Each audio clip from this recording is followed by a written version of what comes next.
Alhamdulillahi Rabbil Alamin, as-salatu was-salamu ala ashrafil mursalin, nabiyina Muhammad wa ala alihi wa sahbihi wa man tabi'ahum bi ihsanin ila yawmiddin.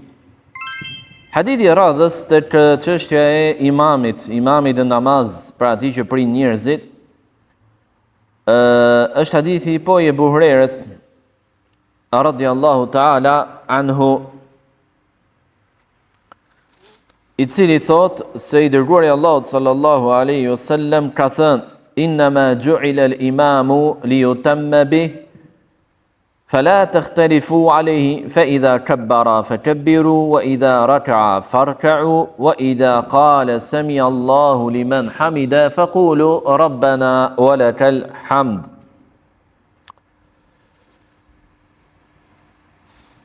وَإِذَا سَجَدَ فَاسْجُدُوا وَإِذَا صَلَّى جَالِسًا فَصَلُّوا جُلُوسًا أَجْمَعُونَ. Thot profeti alayhi salatu wassalam, imami është caktuar që të ndiqet, prandaj mos e kundërshtoni atë, pra mos veproni ndryshe nga ai. Kur të bëj ai tekbir, bëni dhe ju tekbir. Kur të bjerë ai në ruku, bjeni edhe ju në ruku. Edhe kur ai të thot semi Allahu liman hamida, ju duhet të thoni apo thoni rabbana wa lakal hamd. Edhe kur të bjerë në sejdë, bini edhe ju në sejdë. E nëse ai falet ulur, faluni ulur që të gjithë ju. Me njëherë pasi vjen një tjetër hadith që ka lidhje, pra kanë çështje të përbashkëta, prandaj lexojmë, dhe është hadithi i Aishës radhiyallahu ta'ala anha, nënës së besimtarëve, në të cilin thot se i dërguari i Allahut sallallahu alaihi wasallam kur ishte sëmur, u fal në shtëpinë e tij ulur, u fal ulur në shtëpinë e tij, dhe u lidhën pasi disa njerëz duke qëndruar në këmbë. Por profeti alayhi salatu wassalam u bëri me shenjë en ejlisu, pra uluni. Dhe kur mbaroi namazin tha: "Innama ju'ila al-imamu li yutamma bih, fa idha raka'a farka'u, wa idha rafa'a farfa'u, wa idha qala sami'a Allahu liman hamida faqulu rabbana lakal hamd, wa idha salla jalisan fasallu julusan ajma'un."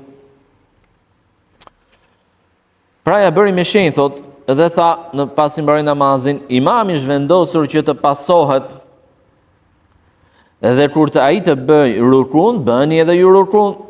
Kur ai të ngrihet, ngrihuni edhe ju, pra nga rukuja. Edhe kur ai të thot semi Allahu liman hamida, ju thoni rabbana lakal hamd. Edhe kur ai të falet ulur, faluni edhe ju që të gjithë ulur. Në të dy këto hadithe, profeti alayhi salatu wasallam thot: "Innama ju'ila al-imamu li yutamma bih." Imami është caktuar që të pasohet, të ndiqet. Prandaj tha profeti alayhi salatu wasallam: "Fala takhtalifu alayhi", mos e kundërshtoni atë, pra mos veproni ndryshe nga ai, por faluni një siç falet ai. Dhe normalisht, po të kujtojmë mësimin e kaluar, kjo kryesisht ka të bëjë me çështjet që janë të dutshme në namaz, me gjendjet dhe veprimet e dutshme në namaz, ndërsa me ato çështjet të cilat janë të brendshme, siç është niyeti, nuk ka ndonjë problem. Nëse ti falesh me nijet tjetër, edhe pse imami është duke falur namazin apo një namaz tjetër, pra kjo nuk ka problem, sepse nuk ndikon në çrregullimin, në çështjen e pasimit të imamit. Kur ai të bëj, të thot Allahu Akbar, pra të bëj tekbir, bëni edhe ju tekbira. Tani profeti alayhi salatu wasallam po na shpjegon edhe mënyrën e pasimit, ndjekjes së imamit në namaz. Dhe në disa tekste të tjera të njëjtit hadith, wala tukabbiru hatta yukabbir, dhe mos bëni tekbira, pra mos thoni Allahu Akbar pa thënë ai më parë Allahu Akbar, pra pa bërë ai më parë tekbir.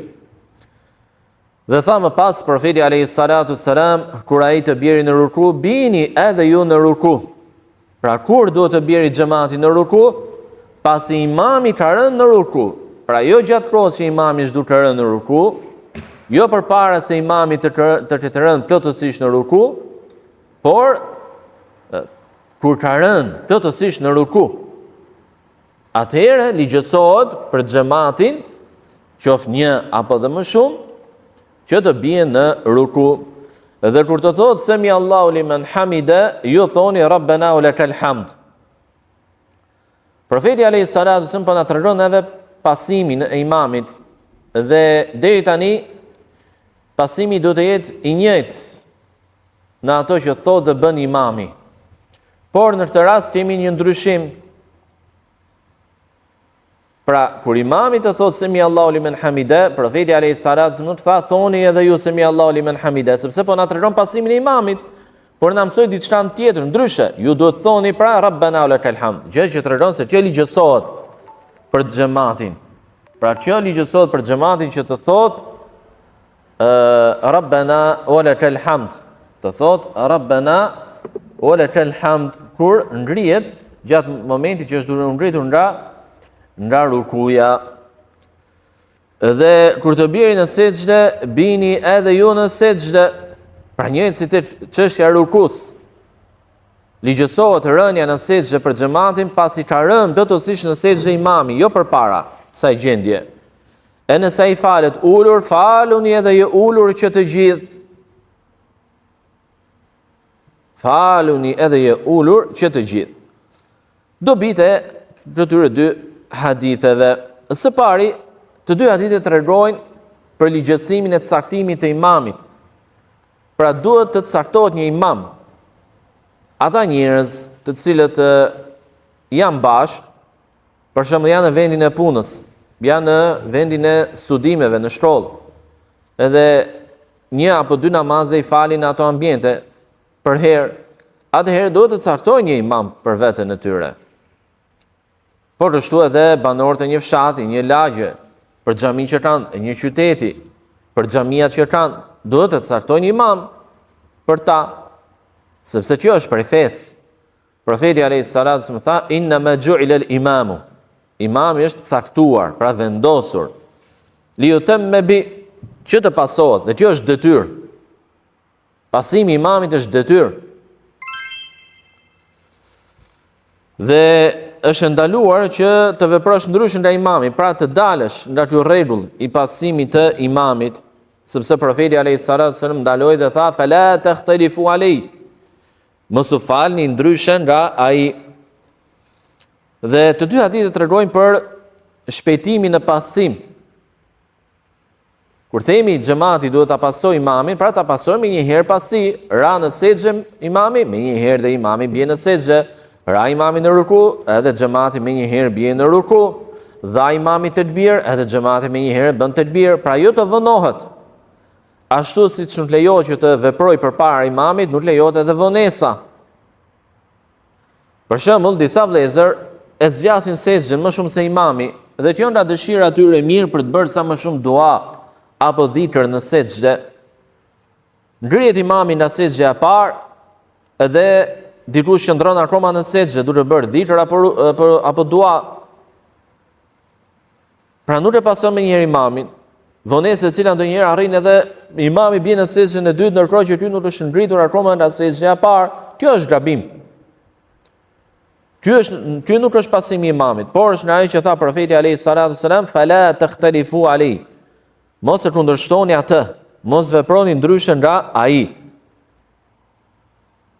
Sepse fjala profetit alayhi salatu wassalam në të dy hadithet e tij kur tha fa idha raka'a farka'u wa idha sajada fasjudu, kur të bëj rukun bëni dhe ju rukun, kur të bëj sejdën bëni dhe ju sejdën. Kjo faja, shonja fa për ata që e kuptojnë, ka të bëj me renditjen dhe me pasimin e menjëhershëm dhe jo me vonesën. Hadithi tregon, të dy hadithet tregojnë se nëse xhamati apo dikush nga xhamati e jep tekbirin fillestar, fjalën Allahu Akbar përpara imamit, ai nuk po falet me imam. Sepse ka filluar namazin përpara kohës. Dhe koha e fillimit të namazit për xhamatin është pasi të dhënë imami tekbirin fillestar. Prandaj ai duhet ta fillojë përsëri namazin nga e para. Pra të japi tekbirin nga e para pasi e ka dhënë atë më parë imami. Gjithashtu edhe nëse bie në ruku përpara imamit. Kjo mund të ndodh gabimisht, mund të ndodh edhe qëllimisht. Gabimisht për shembull, nëse është duke u bërë namazi dhe vjen dikush vonë dhe jep tekbirin fillestar xhamat dhe jep me zë të lartë. Ka të tillë ka, saqë edhe imamin e shpërqendrojnë. E ngren zërin sikur është imam. Dhe dikush në xhamati mendoi se imami ra në ruku dhe bie në ruku. Pra mund të ndodhë gabimisht. Por mund të ndodhë edhe qëllimisht. Nëse ndodh qëllimisht, thonë dietarët, prishet namazi i tij. Namazi i tij është i pasakt. Gjithashtu hadithet tregojnë se shprehjet në namaz thuhen me z, thuhen me fjalë, thonë më saktë, me fjalë. Dhe jo në vetvete. Pra kur ti thua Allahu Akbar, Sami Allahu liman hamida, apo dhikrat e tjera, apo leximin e Kuranit në namaz, duhet të lëvizin buzët, sepse kjo është thënie. Ndërsa ngritja e zërit nuk është kusht. Dhe as nuk është kusht që ta ngresh zërin, aq sa ta dëgjosh ti vetë, por mjafton që ti po i shpreh fjalët duke lëvizur buzët, duke lëvizur nofllat e tua, atëherë kjo është thënie. Dhe jo siç bëjnë disa që falen, buzët e tyre qëndrojnë të mbyllura gjithë kohës, si në leximin e Kuranit, si në dhikrat, tekbirat e namazeve. Kjo është gabim. Kjo është gabim.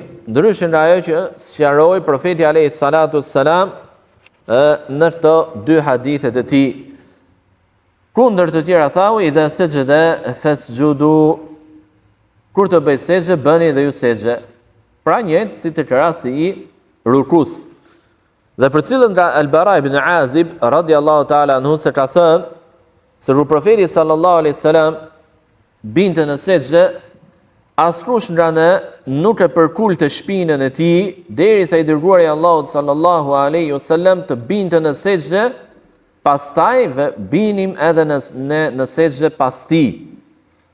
Pra shini sa bukur e pasonin sahabët radhiyallahu ta'ala anhum profetin alayhi salatu wasallam në namaz dhe sa i plot dhe sa i sakt ishte namazi i tyre. Thotë se kur profeti alayhi salatu wasallam binte plotësisht në sejdë, pra ishte marrë atë formën e sejdës plotësisht, atëherë sahabët i përkulnin shpina, fillonin përkuljen e shpinave të tyre për të bërë sejdën. Pra nuk e bënin sejdën me imamin. Pra fillon imami përkuljen për sejdë, edhe xhamati fillon, ndërkohë që imami sa rënë akoma në sejdë. Gjë që tregon se kriter është veprimi dhe jo fjala, në të shkuptim.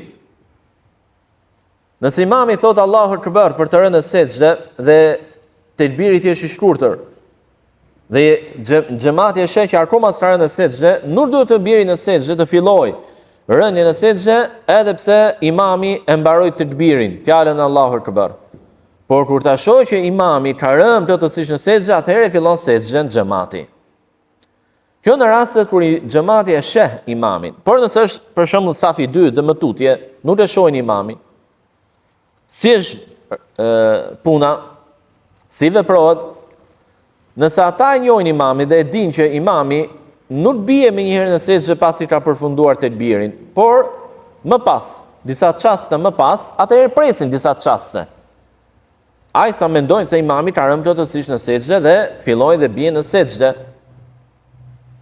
Por nëse nuk e njohin imamin, gjendjen e tij, janë udhëtar, janë të rinj, xhamati i ri në atë xhami, atëherë ata ndjekin tekbirin e imamit. Por kështu edhe nëse imami bën një tjetër gabim, bën një gabim tjetër, e përfundon tekbirin në sejdë apo në ruku. Pra, thot Allahu Akbar për të rënë në ruku apo në sejdë dhe e përfundon plotësisht të fjalë pasi ka rënë në ruku apo në sejdë. Ose sepse e zgjat së tepërmi tekbirin Allahu Akbar dhe një pjesë e tekbirit mbaron kur ai ka rënë në sejdë apo në ruku. Apo e fillon vonë dhe një pjesë e tekbirit përfundon në ruku dhe në sejdë. Dhe kjo është gabim. Pse është gabim? Sepse si rukuja dhe sejdja kanë dhikrin e tyre të posaçëm dhe nuk kanë tekbirin Allahu Akbar, nuk është pjesë e dhikrit në ruku dhe në sejdë. Nëse një imam e bën diçka të tillë, ai është gabimtar dhe akoma nuk e ka mësuar saktë se si falet namazi.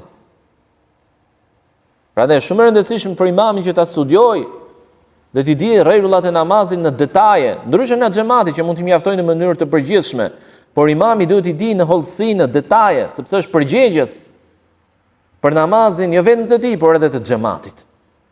Në një rast të tillë, kur imami e vonon namazin, imami e vonon atë tekbirin fillestar, ai sa një pjesë e tij përfundon në ruku dhe në sejdë, atëherë xhamati fillon rukun dhe sejdën nëse imami e ka plotësuar rukun dhe sejdën e tij, pra ka rënë plotësisht në ruku dhe në sejdë, edhe pse tekbiri i tij s'ka mbaruar. Pse? Sepse këtu gabimi është i imamit dhe nuk ndiqet imami në këtë gabim. Më pas profeti alayhis salatu tha një çështje tjetër të rëndësishme, kur ai të falet ulur, pra imami, faluni edhe ju që të gjithë ulur. Siç vjen në hadithin e parë, por edhe në hadithin e Aishës, të dytin që përmendëm, që tha se profeti alayhis salatu wassalam kur ishte sëmur u fal në shtëpinë e tij. Dhe një pjesë e njerëzve u lidh me të. Profeti alayhis salatu wassalam u fal ulur, ndërsa ata në këmbë. Dhe u bëri me shenjë atyre profeti alayhis salatu wassalam që të ulen. Dhe tha në fund që nëse imami falet ulur, faluni ulur edhe ju që të gjithë. Pra, këtu kemi të bëjmë një çështje, nëse imami falet ulur, xhamati që ka mundësi të qëndrojë në këmbë, nuk kanë pengesë për të qëndruar në këmbë. Duhet të qëndrojë në këmbë apo ulur? Profeti alayhis salatu wassalam tha, faluni ulur që të gjithë ju. Por disa dietarë thonë që një gjykim i tillë është i anulluar. Është i anulluar sepse profeti alayhis salatu wassalam kur hyri në namaz pasi më parë atë që ishte filluar Ebu Bekri, po i printe njerëzën në namaz sepse profeti alayhis salatu wassalam ishte i pamundur për të dalë nga banesa e tij sëmur rënd sallallahu alaihi wasallam dhe doli Ebu Bekri imam për njerëzit, e filloi namazin në këmbë. Më pas erdhi profeti alayhis salatu wassalam dhe mori ai rolin e imamit dhe Ebu Bekri në të djathtë të tij, xhamat bashkë me të tjerët pas tyre. Dhe vazhdua namazin në këmbë dhe thonë që ky është nga namazet e fundit të profetit alayhis salatu wassalam që vetë u fal ulur, xhamati qëndroi në këmbë, gjë që tregon se ajo që ligjësohet është që imami edhe nëse falet ulur, xhamati qëndron në këmbë. Por e saktë është që këtu nuk kemi të bëjmë një gjykim të anulluar, sepse tek anullimi i argumenteve kalohet kur nuk kemi mundësi t'i pranojmë të dy argumentet që duken të kundërta në aparencë. Pra nuk sillim dot një interpretim që i bën bashkë dhe ruan gjykimin e secilit argument. Në këtë rast, ka një interpretim të tillë dhe bëhen bashkë, pranohen të dyja bashkë argumentet edhe pse janë të kundërta. Dhe kjo është ajo që duhet bërë. Dhe jo të shpejtohet në anullim. Sepse në një rast të tillë ne çfarë bëjmë? Zhvlerësojmë një argument dhe kjo nuk është e lehtë. Por kur i pranojmë të dyja bashkë dhe i sjellim secilit interpretimin e tyre të pranuar, atëherë i kemi ruajtur të dyja argumentet dhe gjykimet e tyre. E normalisht kjo është çështje e dietarëve dhe jo e çdo kujt, prej hoxhallarëve apo prej xhamatit. Cila është rruga e pranimit të dy argumenteve që në të njërin tregohet, thot profeti alayhis salam falun i ulur, ndërkohë në tjetrën tregohet që profeti alayhis salam fal ulur dhe xhamati në këmbë dhe nuk i bëri atyre me shenjë që edhe ata të ulen, por i la të falen në këmbë. Interpretimi është se nëse namazin imami e fillon ulur, atëherë edhe xhamati e fillon ulur, falen ulur. Siç është hadithi i Aishës radhiyallahu ta'ala anha, e cila tha se profeti alayhis salatu wasalam kur ishte i sëmur u fal në shtëpinë e tij, ulur, e filloi namazin ulur, dhe disa njerëz u lidhën pas tij në këmbë dhe u bëri me shenjë që të ulen. Dhe kur mbaroi namazin tha, kur imami të falet ulur, faluni edhe ju ulur që të gjithë. Pra kur xhamati falet ulur, nëse edhe imami e fillon namazin ulur, ama nëse fillon namazin në këmbë, por gjatë namazit pati probleme shëndetësore edhe detyrohet të ulet, xhamati nuk ulet, vazhdon në këmbë. Sepse namazi filloi në këmbë nga ana e imamit. Por nëse filloi që në fillim ulur, edhe xhamati ulur. Ama hadithi tek rasti e Abu Bekrit radhiyallahu ta'ala anhu është se namazi filloi në këmbë. Si filloi xhamati namazin në këmbë me Abu Bekrin radhiyallahu ta'ala anhu. Dhe profeti alayhis salatu wasallam nuk erdhi që në fillim të namazit. Por pasi që ishte filluar namazi, mori rolin e imamit sepse i takonte i dërguari i Allahut sallallahu alaihi wasallam. Dhe edhe pse namazin e tij filloi ulur, ama namazi i xhamatit nuk ishte filluar ulur, por në këmbë me Abu Bekrin, prandaj e vazhdua në këmbë. Dhe nuk u bëri atyre shenjë profeti alayhis salatu wasallam që të ulen. Pra, për ta përmbledhur, nëse imami e fillon namazin ulur, ulet edhe xhamati, edhe pse mund të kenë mundësi të qëndrojnë në këmbë. Por nëse imami e fillon namazin në këmbë dhe gjatë namazit ulet, atëherë ulet imami, por jo xhamati. Xhamati vazhdon të qëndrojë në këmbë. Dhe gjithashtu hadithe tregon që lejohet shenja në namaz, të bësh me shenjë në namaz kur ka dobi dhe është e nevojshme, siç bëri profeti alayhis salatu wasallam në hadithin e Aishës. Pra që uluni, u bëri atyre me shenjë që ata kuptuan se duhet të ulen dhe ulën. Dhe se shenja të tilla nuk quhen fjalë në namaz, pra që të prishin namazin. Në këtë hadith tregohet që profeti alayhis salatu wasallam tha se nëse imami falet ulur, faleni edhe ju ulur që të gjithë, në bazë të shpjegimit që bëm pak më parë. Meqense lejohet me arsye që kur qëndron në këmbë të falesh ulur. A mos është kjo argument apo lejim edhe për të bërë me shenjë në vend të rukuz dhe në sejdës, pra nuk bie në ruku dhe as në sejdë, siç duhet, por bën me shenjë. Jo. Sepse hadithet tregojnë vetëm për qëndrimin në këmbë, që në pamundësi apo në vështirësi lejohet të ulesh. Kjo në namazet farz, sepse në namazet nafile lejohet të falesh ulur edhe se mund të kesh mundësi të qëndrosh në këmbë. Si sot profeti alayhis salatu wasalam, salatul qa'idi ala nisfi min salatil qa'im. Namazi i atij që falet ulur ka gjysmën e shpërblimit të atij që falet në këmbë. Pra lejohet, sepse profeti alayhis salatu wasalam tha, tregoi gjysmën e shpërblimit. Dhe kjo është për atë që ka mundësi të qëndrojë në këmbë. Ndërsa për atë që nuk ka mundësi, e merr shpërblimin e plotë sikur është falur në këmbë. La yukallifullahu nafsan illa wus'aha. Allah nuk obligon njeriu për te mundësive të tij. To janë ato që mund të themi rreth këtyre dy haditheve. Elusim Allahun subhanahu wa taala na japi dituri në fenë e tij, na japi sukses në adhurimin e tij, na ruaj neve nga çdo gabim që të cënon saktësinë e adhurimeve tona.